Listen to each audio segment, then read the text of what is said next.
I've mentioned this a couple of times, so forgive me if you've heard this before, but it's important. A lot of people haven't heard it. What's going on in the Ukraine? First of all, it's a massive distraction. They're trying to distract you away from what's really going on in everybody's home country. Now, the Ukraine is, this is not what you think it is. The Ukraine, let's get technical first. The Ukraine is not a sovereign state. It does not have internationally recognized sovereign borders. It's still part of Russia, has been since the 10th century. How about that? Now, lots happened in between. We understand that. But this is like Russia invading Russia. That's all it is. Now, second point. The Ukrainian people are very upset, particularly the Ukrainians in Australia. I get it. But guess what? You've been lied to, just like the Australian people have been lied to. We think we're a sovereign nation. We're not. The Ukrainians think they're a sovereign nation. They are not.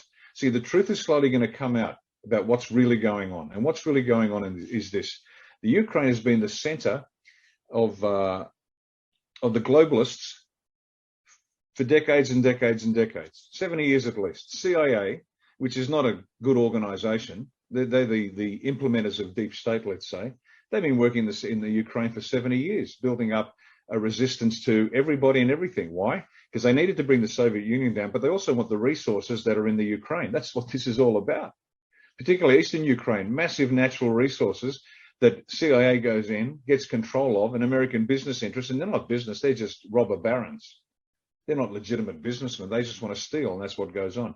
And so they're taking that away from Russia and the Ukraine. And on top of that, it's the center of the deep state. And so by Vlad Putin going in, he's cutting the head off the snake.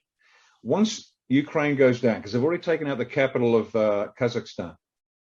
And if you want to have a look at what's weird, go look at the architecture in Kazakhstan and tell me this is normal architectural buildings of a struggling nation. But Ukraine, that's the head of the snake, and Vlad's taking the head off. Once the head comes off, the whole beast will die. So that's what's actually going on, folks. So please, they are going to tell you their stories about possible nuclear war, and Vlad's the bad man. This is the war with Russia that they wanted with Hillary Clinton as president. Because she lost, the whole war against Russia was postponed. This is the plan they always had, to destroy Russia, because they don't have a banking system that is under the Rothschilds. What a dangerous course of action that is. And they want to get a hold of the resources. This is them taking down. Anyway, so Vlad's taking down deep state. He's helping. He's cutting the head off the snake. So that's what's going on. So ignore all the chatter you're going to hear over the next little while about potential nuclear war and Russia's attempt to take over the globe. Completely the opposite. So that's the Ukraine. And so pay attention, but please do your own research. Don't, for goodness sake, don't watch mainstream media, because if their lips are moving, just like the politicians, if the media's lips are moving, they're lying.